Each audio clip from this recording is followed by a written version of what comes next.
Hello students, 12वीं कक्षा की राजनीति विज्ञान विषय के अगले लेक्चर में आपका स्वागत है। तो हम पढ़ रहे थे 5वां चैप्टर कांग्रेस प्रणाली चुनौतियां में पुनर्स्थापना। तो इस चैप्टर के हम 2 पार्ट पढ़ चुके हैं।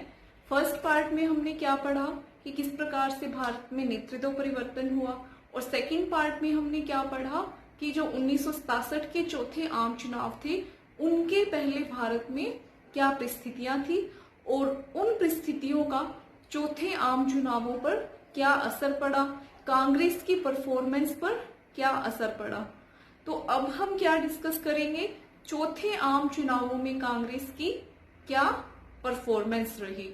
तो इस टॉपिक पर हमसे क्या क्वेश्चन पूछा जा सकता है कि चौथे आम चुनावों के जनादेश का वर्णन कीजिए, या चौथे आम चुनाव में जो कांग्रेस की भूमिका का वर्णन कीजिए, कांग्रेस के पक्ष या विपक्ष में इसमें किस प्रकार से ये चुनाव परिणाम रहे। तो जो चौथे आम चुनाव थे वो कब हुए, फरवरी 1967 में हमारे देश में चौथे आम चुनाव संपन्न हुए। और इन चुनावों का जो परिणाम आया, इन चुनाव परिणामों को राजनीतिक भूकंप की संज्ञा दी गई, यानी कि इन चुनावों ने भारतीय राजनीति में इतना व्यापक स्तर पर बदलाव लाया कि इन्हें एक राजनीतिक भूकंप, पॉलिटिकल क्वेक कहा गया, कि इन्होंने इतनी ज्यादा उथल पुथल ला दी भारतीय राजनीति में कि इन्हें राजनीतिक भूकंप कहा गया। फिर जो इन चुनावों से क्या स्पष्ट हुआ कि जो भारतीय मतदाता है, जो इंडियन वोटर है, वो मूर्ख नहीं है, उसे बेवकूफ नहीं बनाया जा सकता। कोई भी राजनीतिक दल हो वो लंबे समय तक भारतीय मतदाता को मूर्ख बनाकर सत्ता में नहीं बना रह सकता। तो इससे क्या स्पष्ट हो रहा था, इंडियन वोटर की मैच्योरिटी, भारतीय मतदाता की परिपक्वता अब हमें दिखाई दे रही थी कि वो किस प्रकार से राजनीतिक समीकरणों को देख करके उनका आकलन करके वोट कर रहे हैं, और कौन सा दल उनकी समस्याओं का समाधान कर सकता है, वो इस संबंध में अपनी सूझबूझ से वोट कर रहे हैं। तो अब हम डिस्कस करेंगे कि जो चौथे आम चुनाव थे, इनमें जो लोकसभा चुनाव हुए थे, लोकसभा चुनावों में कांग्रेस की क्या परफॉर्मेंस रही। तो इन चुनावों में कांग्रेस को बहुमत तो मिल गया, यानी कि आधे से ज्यादा सीटें तो मिल गई। जैसे कि उस समय 520 सीटें थी, तो इसकी आधे से ज्यादा सीटें कांग्रेस को मिल गई। लेकिन अब ये जो बहुमत था वो क्या था, पहले जो 3 आम चुनावों में हमने जिनको डिस्कस किया था सेकंड चैप्टर में, पहले 3 आम चुनावों में जो कांग्रेस को बहुमत मिला था उसकी तुलना में ये काफी कम परसेंटेज में इसको सीटें मिली थी। तो पहले जैसे कांग्रेस को किस प्रकार से बहुमत मिला था, भारी बहुमत मिला करता था, जो बाकी के विपक्षी दल थे वो कांग्रेस के सामने बिल्कुल नगण्य दिखाई देते थे। और हमने डिस्कस किया था सेकंड चैप्टर में कि कोई भी दल विपक्षी दल भी कहलाने की स्थिति में नहीं था, यानी कि किसी भी अन्य विपक्षी दल को, कांग्रेस को छोड़ करके किसी भी पार्टी को 10% से भी ज्यादा सीटें नहीं मिल पाती थी, यानी कि कांग्रेस का उस समय पूर्ण प्रभुत्व था, फुल डोमिनेशन था। तो अब वो फुल डोमिनेशन वाली सिचुएशन है वो कमजोर हो रही थी चौथे आम चुनावों में। कांग्रेस के जो आधे से ज्यादा मंत्री थे, जो कि इंदिरा गांधी के मंत्रिमंडल में जो मंत्री थे, आधे मंत्री चुनाव हार गए, यानी कि ये अपने आप में एक बहुत बड़ी बात थी। जो कि केंद्र सरकार में मंत्री थे वो चुनाव हार गए। कांग्रेस पार्टी में भी जो नेता महत्वपूर्ण पदों पर थे वो चुनाव हार गए, जैसे कि तमिलनाडु में के कामराज, जो कि पहले कांग्रेस के अध्यक्ष थे। ये लगभग सारे ये कौन थे, सिंडिकेट दल वाले ये लीडर्स हैं जो कि चुनाव हार गए। कांग्रेस के ये काफी वरिष्ठ नेता थे। महाराष्ट्र में एस.के. पाटिल, बिहार में के.बी. सहाय, पश्चिम बंगाल में अतुल्य घोष, ये लोग चुनाव हार गए। तो ये अपने आप में एक बहुत बड़ी बात थी कि जिस जनता को अब तक कांग्रेस को सत्ता में देखने की आदत थी, अब वही जनता कांग्रेस को सत्ता से बाहर करने का प्रयास कर रही थी। और जो कांग्रेस पार्टी के दिग्गज नेता थे उन्हें चुनावों में हराया जा रहा था, यानी कि अब जनता विकल्प की तलाश कर रही थी। तो ये थी केंद्र में स्थिति, यानी कि लोकसभा चुनावों में जो कांग्रेस की परफॉर्मेंस है वो कैसी रही। तो इसे हमने मोटा मोटा डिस्कस किया है। और राज्यों में क्या परफॉर्मेंस रही कांग्रेस की, इसे हम अब डिस्कस करेंगे। तो राज्य विधानसभाओं में क्या जनादेश रहा? कांग्रेस 7 राज्यों में तो चुनाव हार गई और 2 राज्यों में क्या हुआ, दल बदल के कारण कांग्रेस की सरकार नहीं बनी। यानी कि 7 राज्यों में क्या हुआ, कांग्रेस के अलावा जो दूसरे राजनीतिक दल गठबंधन से आए या फिर किसी को बहुमत मिला हो, ये हम डिस्कस करेंगे। 7 राज्यों में तो कांग्रेस हार के कारण ही सत्ता से बाहर हो गई और 2 राज्यों में जो कांग्रेस के ही विधायक थे उन्होंने दल बदल करके कांग्रेस को सत्ता से बाहर कर दिया। तो जो तमिलनाडु राज्य, जो कि अब तमिलनाडु राज्य है, उस समय मद्रास प्रांत था, वहां मतलब ये पहला ऐसा राज्य था जहां पर किसी पार्टी को, डीएमके पार्टी थी ये, द्रविड़ मुनेत्र कड़गम जिसे कहा जाता है, इस पार्टी को बहुमत मिला। पहली बार ऐसा हुआ भारत के इतिहास में कि किसी पार्टी को कांग्रेस शासित जो पहले राज्य रह चुका वहां पर बहुमत मिला। पहले हमने 1957 में केरला का एग्जाम्पल डिस्कस किया था। आप कहोगे कि पहले हमने सेकंड चैप्टर में केरला का एग्जाम्पल डिस्कस किया था जहां पहली बार गैर कांग्रेसी सरकार बनी, लेकिन वहां क्या हुआ था कि जो कम्युनिस्ट पार्टी थी उसे पूर्ण बहुमत नहीं मिला था। उन्होंने 5 निर्दलीय विधायकों के समर्थन से वहां सरकार बनाई थी। लेकिन यहाँ तमिलनाडु, जो वर्तमान तमिलनाडु है, उस समय मद्रास था। मद्रास राज्य में क्या हो रहा था, डीएमके पार्टी को, द्रविड़ मुनेत्र कड़गम जो पार्टी थी, इसको पूर्ण बहुमत, स्पष्ट बहुमत मिला था और इसने हिंदी विरोधी आंदोलन की उस समय अगुवाई की थी। तो हिंदी विरोधी आंदोलन के आधार पर इस पार्टी ने मद्रास में चुनाव जीता था। तो ऐसे कौन से थे जो 9 राज्य जहां पर उस समय कांग्रेस की सरकार नहीं थी? पंजाब, हरियाणा, एमपी, यूपी, बिहार, पश्चिम बंगाल, उड़ीसा, मद्रास और केरल। तो इन राज्यों में कांग्रेस सत्ता से बाहर हो गई थी। तो उस समय एक कहावत प्रचलित थी कि अगर दिल्ली से हमें हावड़ा, जो कि पश्चिम बंगाल में है, दिल्ली से अगर हमें पश्चिम बंगाल हावड़ा जाना हो तो हमें किसी भी कांग्रेस शासित राज्य से नहीं गुजरना पड़ेगा। यानी कि अब कांग्रेस का जो प्रभुत्व है वो कमजोर हो रहा था। अब कांग्रेस के डोमिनेशन का जो महल है वो हिल रहा था, गिरने की कगार पे था। लेकिन आगे हम देखेंगे कि इसका फिर से किस प्रकार से रिस्टोरेशन भी हुआ, पुनर्स्थापन भी हुआ कांग्रेस पार्टी का। तो अब हम क्या डिस्कस करेंगे कि जो चौथे आम चुनाव है, इनके बाद भारतीय राजनीति में क्या बदलाव आए, कौन से नए मानदंड स्थापित हुए। तो अगला टॉपिक जो हम डिस्कस करेंगे वो क्या है कि चौथे आम चुनावों का भारतीय राजनीति पर क्या प्रभाव पड़ा, क्या बदलाव लेकर के आए गए चौथे आम चुनावों के चुनाव परिणामों के द्वारा। तो इस पर हमसे क्वेश्चन क्या पूछा जा सकता है, चौथे आम चुनावों का भारतीय राजनीति पर क्या प्रभाव पड़ा, या चौथे आम चुनावों ने भारतीय राजनीति में क्या नए मानदंड स्थापित किए। तो सबसे पहला और मुख्य प्रभाव क्या पड़ा, इससे कांग्रेस का जो प्रभुत्व है वो कमजोर हुआ, कांग्रेस का डोमिनेशन कमजोर हुआ, केंद्र में भी और राज्यों में भी। अब तक क्या हो रहा था, 3 आम चुनावों में कांग्रेस पूर्ण बहुमत के साथ जीतती आ रही थी और पूरे देश में, लगभग पूरे देश में कांग्रेस की सरकारें थी और केंद्र में भी कांग्रेस की सरकार पूर्ण बहुमत के साथ बनी हुई थी। लेकिन अब पहली बार क्या देखने में आया कि केंद्र में भी कांग्रेस को उस प्रकार का अप्रत्याशित बहुमत नहीं मिला जैसा कि पहले 3 आम चुनावों में मिला था।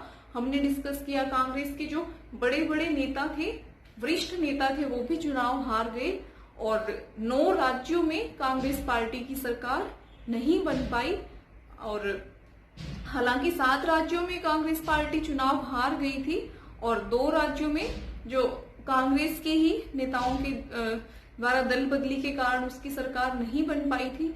लेकिन ये अपने आप में एक बहुत बड़ी बात थी कि एक साथ जो कांग्रेस पार्टी है चौथे आम चुनावों में 9 राज्यों से सत्ता से बाहर हो चुकी थी।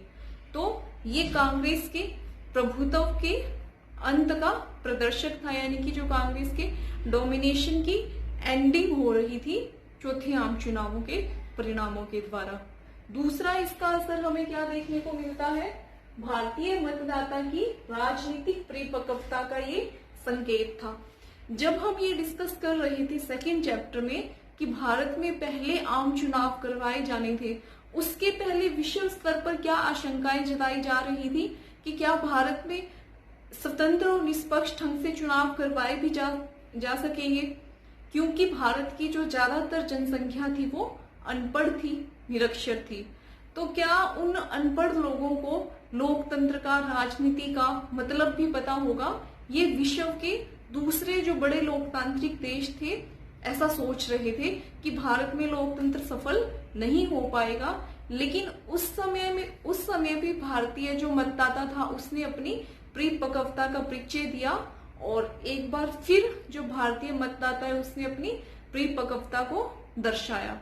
और नेहरू जी की मृत्यु के बाद भी ऐसी आशंका जताई जा रही थी कि क्या भारत में लोकतंत्र कायम रह पाएगा। तो हमने उस आशंका को भी गलत साबित किया और भारत में लोकतंत्र को और मजबूत करके दिखाया। तो जो सत्ता परिवर्तन है वो लोकतंत्र की मजबूती को ही दर्शाता है।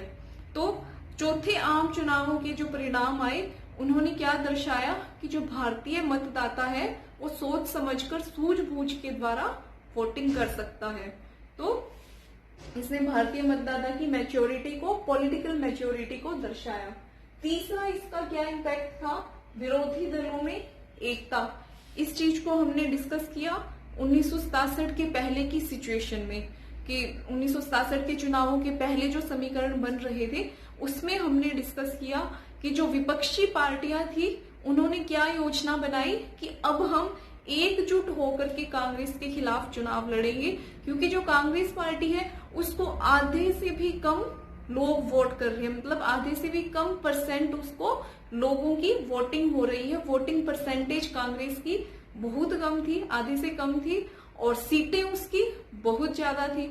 हालांकि और दूसरी तरफ जो विपक्षी दल थे उनको सबको मिलाकर के 55% वोट मिल रही थी, लेकिन सीटें उनको बहुत ही कम संख्या में, मतलब वो दहाई का आंकड़ा भी नहीं छू पाती थी दूसरी पार्टियां, एक आधी पार्टी को छोड़ करके।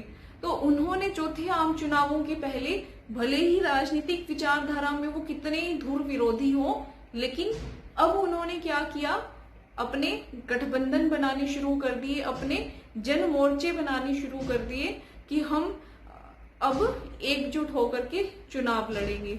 तो चौथे आम चुनावों के बाद भी ये परंपरा कायम रही। भारतीय राजनीति में एक नया मानदंड स्थापित हुआ कि राजनीतिक दलों की विचारधाराएं भले ही ना मिलती हो, लेकिन वो अब किसी दूसरे दल को सत्ता से बाहर रखने के लिए एक साथ मिलकर के चुनाव लड़ते हैं और आज भी ऐसा होता है। तो अगला प्रभाव हमें क्या देखने को मिलता है, गठबंधन सरकारों का निर्माण। तो ये जो गठबंधन सरकारों का कंसेप्ट है ये चौथे आम चुनावों में बहुत व्यापक स्तर पर यूज किया गया राज्यों में। तो राज्यों में बहुत से राजनीतिक दलों ने अपनी गठबंधन सरकारें बनाई ताकि कांग्रेस पार्टी सत्ता से बाहर रह सके, क्योंकि जो पूर्ण बहुमत था वो तो चौथे आम चुनाव में जो राज्यों में करवाए गए थे वह सिर्फ मद्रास राज्य में, वर्तमान का जो तमिलनाडु राज्य है वहीं पर किसी अन्य विपक्षी दल को पूर्ण बहुमत मिला था और 2 राज्यों में, हरियाणा और उत्तर प्रदेश में दल बदल के द्वारा कांग्रेस को सत्ता से बाहर कर दिया गया था और बाकी के जो 6 राज्य थे वहां क्या किया गया था, अन्य विपक्षी दलों ने मिलजुल करके अपनी गठबंधन सरकारें बनाई थी, यानी कि किसी को कितनी सीटें मिली, किसी को कितनी सीटें, तो उन्होंने अपनी सीटें जोड़ करके कांग्रेस को सत्ता से बाहर कर दिया और अपनी उन्होंने सरकारें बनाई। फिर हमें नई चीज क्या देखने को मिलती है, दल बदल की राजनीति का आरंभ। ये जो दल बदल की बुराई है ये चौथे आम चुनावों में हमें सबसे ज्यादा देखने को मिलती है, यानी कि इसकी शुरुआत चौथे आम चुनावों से हम कह सकते हैं। उस समय राज्यों में हमें ये बुराई ज्यादा देखने को मिली। बहुत से जो विधायक थे उन्होंने अपने निजी स्वार्थ के लिए एक एक दिन में उन्होंने कई पार्टियां बदली। तो ये जो दल बदल की बुराई है भारतीय राजनीति में, इसका आगाज कहाँ से हुआ, चौथे आम चुनावों से।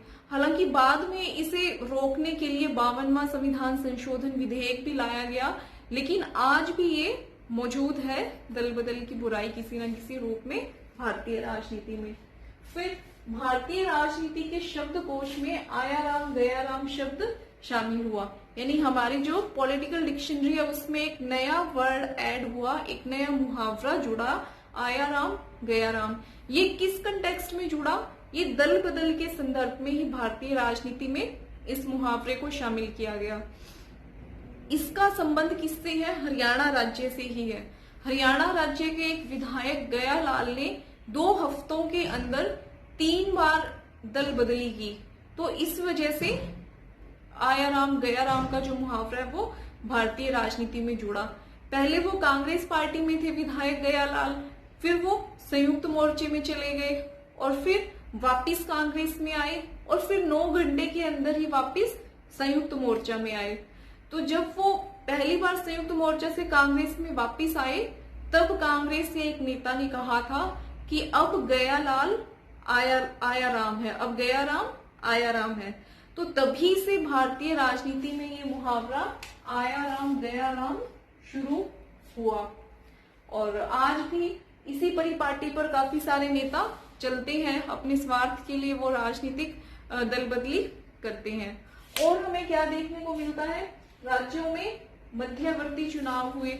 अभी हमने जैसे डिस्कस किया कि भले ही राजनीतिक दलों की विचारधाराएं मिलती हो या ना मिलती हो, लेकिन उन्होंने क्या किया, कांग्रेस को सत्ता से बाहर करने के लिए गठबंधन कर लिए और सरकारें बना ली।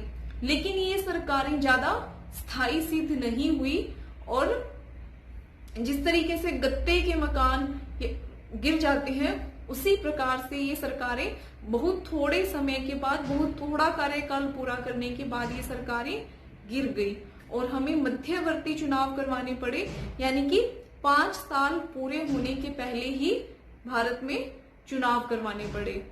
तो ये कुछ नए राजनीतिक समीकरण हैं जो हमें चौथे आम चुनावों के बाद देखने को मिलते हैं। तो हमारा यहाँ 5th चैप्टर का ये एक टॉपिक पूरा हुआ कि भारत के चौथे आम चुनाव और कांग्रेस पार्टी का पतन। अब तक हमने इसमें क्या डिस्कस कर लिया कि इन चुनावों के द्वारा किस प्रकार से भारत में कांग्रेस पार्टी की स्थिति में गिरावट आई है। तो आगे के घटनाक्रम में हम क्या डिस्कस करेंगे कि आगे कांग्रेस पार्टी में किस प्रकार से फूट पड़ जाती है, कांग्रेस का 1969 में विभाजन हो जाता है। तो अगली वीडियो में हम क्या टॉपिक डिस्कस करेंगे, कांग्रेस का विभाजन किस प्रकार से हुआ। तो आज के लिए इस वीडियो में इतना ही। उम्मीद है कि ये टॉपिक आपको बहुत अच्छे ढंग से समझ में आ गया होगा। आज के लिए इतना ही, धन्यवाद।